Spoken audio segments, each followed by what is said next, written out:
StrayAllDay.com. You are now tuned into the show where you learn the discipline to show up day after day, to do the work, the confidence to put yourself out there boldly and authentically, and the mental toughness to continue showing up, doing the work, putting yourself out there even when the success you've expected to achieve has yet to be achieved. And on top of all this, you get a huge dose of personal initiative. That is the go-getter energy that moves any one of us, including yourself, to go and make things happen instead of waiting for things to happen. And then we put all this together into a series of frameworks, approaches, insights, strategies, and techniques underneath the umbrella of one unifying philosophy that is called Work on Your Game. My name is Dre Baldwin, also known as Dre All Day, and welcome to the show.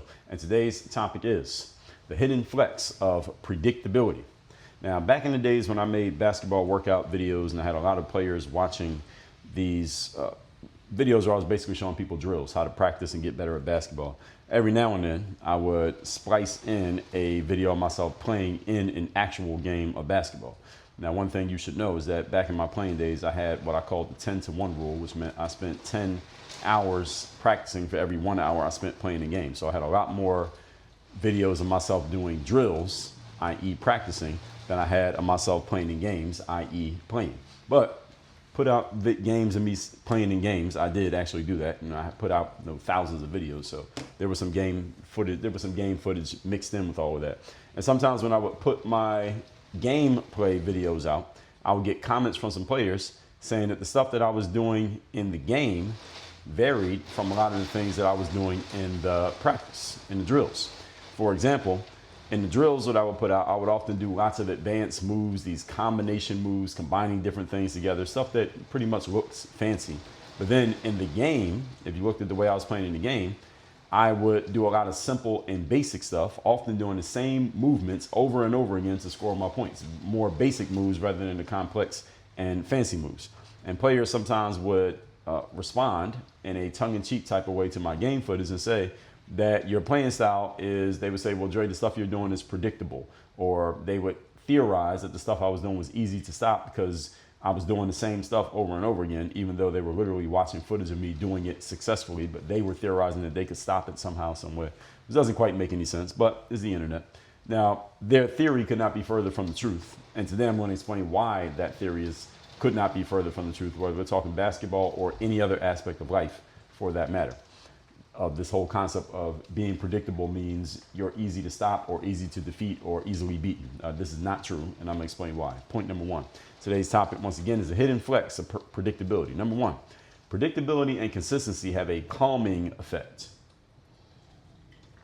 on both the users and the recipients, while randomness and surprises often produce anxiety and even fear. Now, we're talking about when it comes to execution of things. Of course, there are places in life where doing things that are random and surprising can be great. If you're a comedian, for example, you probably don't want to keep doing the same comedy set over and over again year after year. If people already know your jokes, they probably won't show up to your shows. So being random and surprising people will be useful in those situations and many other situations in life. And if you're in military combat, for example, you probably don't want to be too predictable and too consistent when it comes to what your opponents are thinking you're going to do, because then you might end up getting your army decimated. But in terms of professional execution, predictability and consistency are what people want. For example, you order from Amazon, you want a predictable and consistent process.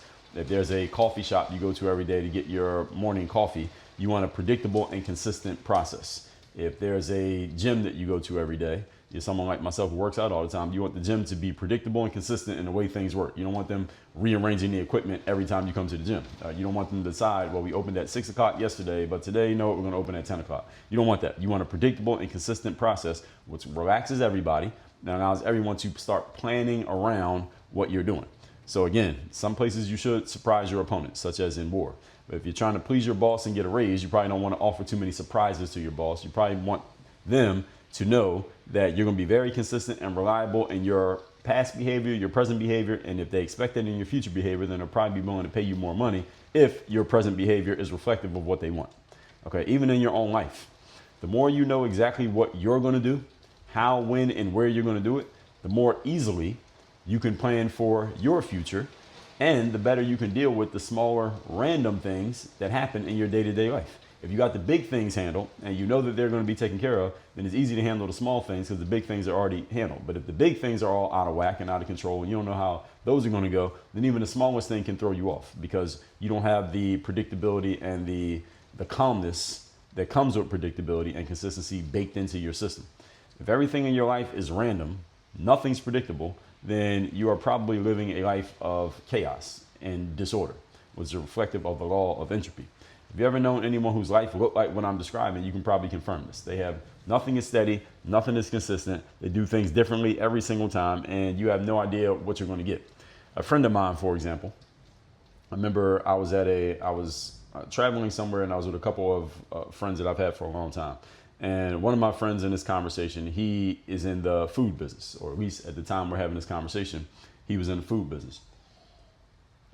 And he had his own shop. And one of the products that he sold at his shop was chicken wings. And they sold, the chicken wings are the same every time, but there's all these different sauces. So any of you who's a connoisseur of eating chicken wings, you know the big thing with chicken wings is the different types of sauces you can put with the wings. So then you can come up with 10, 20, 100 different types of chicken wings. It's the exact same chicken, but with different sauces, the wings taste different. So this guy at his shop, he had a bunch of different sauces and different flavors of chicken wings. That was like one of the specialties of his shop. And one of the things that I was asking him in the conversation was, because he was explaining how at the time we're having this conversation, he was away from his shop. He worked in his business, but he wasn't there. So his business was still running without him there. And one of the things that I asked him was, do you have a process with your staff? Because we were having a conversation about his staff. And he was telling me how some of the people on his staff didn't always show up when they were supposed to or not be on time. And he was having some inconsistencies with the execution of his team. And one of the things that I was asking him was, do you have a process for how you make the wings, for example? Because that's what we were talking about. So let's say if someone orders teriyaki wings and you make the teriyaki wings, they come out one way, but then the next day, let's say you're not there and one of your staff members is making the teriyaki wings, do they come out the same way when you make them as they come out when the other guy makes them, and vice versa? And he kind of laughed in spite of himself at the question. And he was saying, nah, because he was like, yeah, sometimes customers will complain. They'll say, well, I got the wings 2 weeks ago and they were like this, but then I got the wings last week and they were different. And now this time they're different again. And I kind of laughed at him and with him at the same time and said, dude, you got to have a process here. There's no consistency. Your customers are going to start getting pissed off and they're eventually going to stop buying from you because they don't know what they're going to get. And this creates a level of chaos because there was no steady process for how he was having things done in his business. He didn't seem too keen on doing anything about it, but I do remember that now that I'm talking about it right now. But let's move on to point number 2. Today's topic, once again, is the hidden flex of predictability. Number 2, the more predictability you have in your life, the easier it is to think long-term and plan for the bigger picture. And again, let's keep on that example of what I just gave you. Let's say you run a food service business, whether my friend or anybody else. You run a food service business and you get the more predictability you have in your processes on the little things, like here's the way you make the wings, here's how you cook a burger. If someone says they want their eggs scrambled, here's how much scrambling you need to do so that employee A on Monday, employee B on Tuesday, employee C on Wednesday, if someone orders scrambled eggs all 3 days, it should taste exactly the same. They shouldn't be able to tell who made the eggs because it should come out exactly the same. The more predictability you can get in those little things in your processes, the easier you could possibly look at, okay, how do we expand this business? How do we grow this business? How do we multiply what we're doing? How can we franchise this out and open a second location or a third or fourth or a 10th location? And we know everything's going to be exactly the same no matter where somebody orders from. Think of a company like Starbucks. If you order I don't drink coffee, but let's say you ordered an iced venti mocha latte. I don't know if that's even a drink, but let's just assume that it is. If I go get one in West Palm Beach, then I go get one in Boca Raton, then I get one in Fort Lauderdale, then I get one in Aventura, and then I get one in South Beach. Those drinks should all look and taste exactly the same. Why? Because they have a very clear process that no matter who is operating the process is telling you what to do. It's not the person deciding how they want to do it. You understand?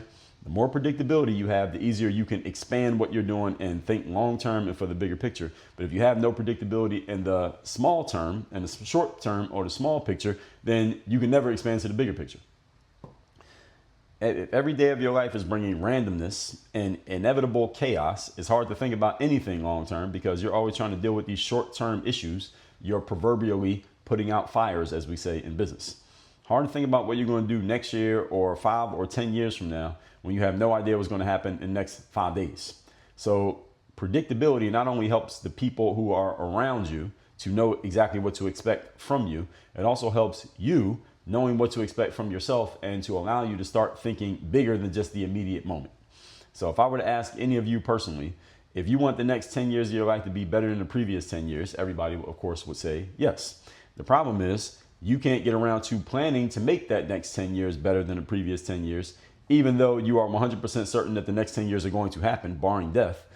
You can't plan on making it better unless you can get what's happening right now set in such a way that you can stop thinking about this from moment to moment and you can start focusing on the bigger picture things. And this is what happens with a lot of people. It happens with a lot of businesses. When there's not enough steadiness in the current situation, because you're always dealing with something in the current situation, you never can lift your head above the fray and see the forest from the trees, as we say, metaphorically speaking. You can never lift your head above the fray to see, okay, what are some other ways that we can do things? What are some other things we can focus on right now so that we can start looking towards the future rather than only focusing on what's happening here in the present? This happens with a lot of us all the time. We can never get to the big picture of what we want to do because we're always working on a little picture stuff. And I have been in this place many times in running a business. I've been in this place and always, even to this day, always looking for ways to better handle and processize, for lack of a better term. I don't know if that's even a word, but I just made it up, and make more consistent the day-to-day things that are happening in my business so that I have more time, space, energy, and attention to focus on bigger picture things like where is this business going to be in 20 years, 30 years, 50 years, 100 years after I'm no longer alive? How can this thing still thrive and still produce a return for whoever is owning it, running it, using it, benefiting from it, etc. But I got to get out of the day to day in order to focus on the year by year. Everybody understand this? So that's why you need to get process and predictability in what you're doing now so you can focus on the bigger picture stuff that you're going to do later. In the entrepreneurial world, this is often referred to as working on the business rather than working in the business. But you can never get to the point of working on the business if you can't get the shit that happens in the business handled and steadied in such a way that you don't always have to pay attention to it and always put out the fires. So again, think about your life. All of you are a business. As a human being, you are a business. Even if you don't have a business, you are a business because it costs money to be born, it costs money to die, and it costs money in between. So all of you, assuming that you're alive, will be here 10 years from now. So do you want your life 10 years from now to be better than it is today? Again, all of you, your answer is yes. But if you never get your stuff in order for what's happening today, you can never put resources into making sure that that 10 years from now life is better, which means it's still going to happen, but it's just going to be by default, which means it might just be the same life you have now. You're just older, which I don't think any of you actually wants, but this is where many of us end up because we don't think about these things until we get to the time that, oh, damn, I was supposed to plan for this. Remember, I was talking to one of my former college coaches and he was near retirement age. And one of the things that he said to me was, Dre, one thing I'll tell you since you're younger than me is that you need to start thinking about your retirement or thinking about how you're going to live when you get around to the age that I am now, because this is my coach, former coach talking, I didn't think about it that much. And now I'm here and now I'm realizing that I should have thought about it more because now I'm figuring out what the hell I'm going to do now that I'm here at this point. And that's exactly what I mean. And all of you, again, take that for what it's worth, regardless of your age. You're going to be older at some point. All right, 10 years from now is going to happen, whether you want it to happen or not. Again, assuming you're alive, do you want it to be better? If yes, then you need to put some resources towards it. The only way you can free up resources to put towards that is you got to get your shit together and what's happening today. All right, simple as that. So the more we can create steadiness today, the better we can think about the future. Point number 3. Today's topic, once again, is the hidden flex of predictability. Number 3, predictability frees up your most powerful weapon, which is what? Most powerful weapon, most powerful tool known to man is the human mind. Your ability to think, process, to rationalize, to consider, to think about what is not present in right now physically in front of you. Animals don't have the ability to imagine something that they can't see or feel right there in the moment. Humans, we have this ability. This is the reason why we dominate the animal kingdom, even though many animals are bigger, faster, and stronger than we are. We can outthink them. We can't out physical all of them, but we can outthink all of them. Our ability to think, process, reason, and ponder Things that we cannot see in the immediate moment is the most powerful tool that a human being has, which is why being able to make things happen through your imagination and your ability to think and your ability to communicate what you thought about is much more powerful than anything you can do physically. And you're hearing this from someone who is a former professional athlete.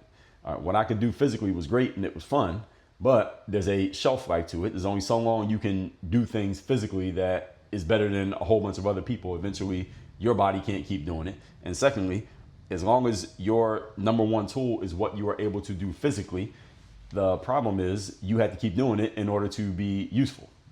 And you can't outsource the ability to physically do a thing, especially when you're doing something like, let's say, being an entertainer or being an athlete. All right, eventually you want to take a vacation. Eventually, maybe you can't run or jump or sing as well as you used to, or dance as well as you used to anymore. And this is not something you can pass off to your kids. Your kids cannot inherit your job in the NBA. Your kids cannot inherit the fact that you put out an album. Now, your kids can inherit an asset that you create, such as if you have an auto detailing business, you can pass that business down to your kids because the business itself is an asset if it can make money on its own. But your ability to jump 40 inches in the air is not something you can pass on to your kids.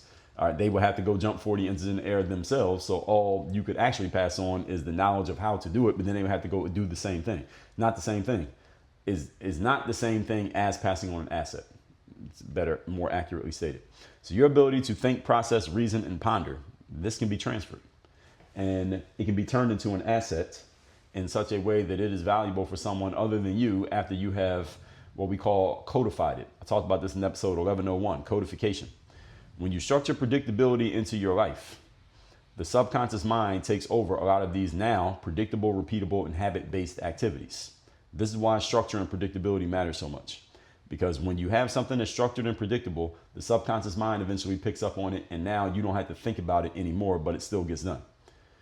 And now your conscious mind, which does about 20% of your thinking, is now free to think about other things, such as your future, since the bulk of your daily activities are now under subconscious control, also known as habits, also known as a process. When you hear people talking about having a morning routine, this is part of having a morning routine. You set yourself up for success through the day by the way that you start your day, and you have a process. A routine is a form of a process that you practice every single time to the point that you don't have to remember, okay, here's thing number one, here's thing number two. Most of you have morning routines. You don't have to look at a list of things to remember what's the next thing on your morning routine. Wake up in the morning, first thing I'm doing, I'm drinking a liter of water. Then I'm doing yoga and meditation. And then I'm shaving, showering, then I'm going and working out. And pretty much my process. And when that's under subconscious control, you don't have to remind yourself to do it. You just do it naturally. It's just a matter of what time you wake up, go do those things, then you do whatever the next thing is. And the more things you have scripted and processed, the more conscious mental power you free up to focus on other things. So your conscious mind now can do bigger, higher level jobs. The great thing about your subconscious mind is that it can handle a whole bunch of activities. It's already handling a bunch of activities without your conscious involvement. In other words, you don't have to remind your subconscious mind that you're supposed to breathe. You don't have to tell your subconscious mind to blink your eyes. You don't have to tell your subconscious mind to tell your body to make sure that your heart keeps beating at a steady pace. It does it all without you doing anything. So the more things you can give to the subconscious, which is the subconscious mind, if you want to try to visualize it, is like a supercharged personal assistant that you don't have to pay money to. And it's always on call, ready for you to tell it what to do. That's what your subconscious mind is. And the more jobs you can give to it via having a process and a system, that's how you give something to your subconscious mind, is having a process and a system. And your subconscious mind is still getting other tasks randomly if you are not doing it on purpose. You don't want things to happen randomly because that means the rest of the world is giving work to your personal assistant. That's not a good thing. You want to have full control over what your assistant does. It means you have to be giving it intentional and purposeful jobs to do so that it has no room to listen to what anybody else is telling it. You need to be talking to it the most. And the more you do this, the less things you have to concern yourself with on a conscious level. So this is why freeing up the most powerful weapon matters so much. And again, the subconscious is the biggest tool you have in freeing up your conscious. And you free up your subconscious through repetition, immersion, and emotionalization, which is in other words, putting processes together and making sure you feed those processes to yourself and you execute on those processes so often that the subconscious eventually gets the point and says, okay, you're going to tie your shoes every day. Okay, let me take over that task so that now, these days, any of you listening to this, you probably don't have to think about the process of tying your shoes. You just do it without thinking. That's the subconscious mind working. You're thinking, just not consciously. Let's recap today's class, which is the hidden flex of predictability. And again, basketball players would see me doing the same move over and over again and say, well, Dre, that's so predictable, it'd be easy to stop. Yeah, that sounds good until you get in the game and you realize you can't stop it. Knowing what someone's going to do and being able to stop it are two different things in the sports world. Number one, predictability and consistency have a calming effect, while randomness and surprises produce anxiety and even fear. And there are some aspects in life in which you want to surprise people, again, such as in military conflict, but there are other aspects of life, especially at the professional level, where you want to be as predictable as possible. Number two, the more predictability you have in your life, the easier it is to think long-term and plan for the bigger picture or plan for the future. Again, more predictability on the day-to-day makes it easier for you to think about the year-to-year. And number three, freeing up your most powerful weapon, which is the human mind. You free up your conscious thought by giving as many tasks as possible to your subconscious process, which again is always working in the background, but doesn't need you to consciously remind it to do what it needs to do. It does it without you, and actually does it more effectively than you do, which is why the more things you consciously do, the more things you can make into a process, the more things you can make into a system, the more effective of a person you will be. That's just a general rule, and it is a very true one. All that said, at workonyourgameuniversity.com, I will show you how to start putting processes in place in what you're doing in your business, what you're doing in your personal life, and how to turn those processes into a consistent structure that produces the results that you want, not only when you want them, but how you want them and where you want them. Go to workonyourgameuniversity.com. Work on your game. Dre all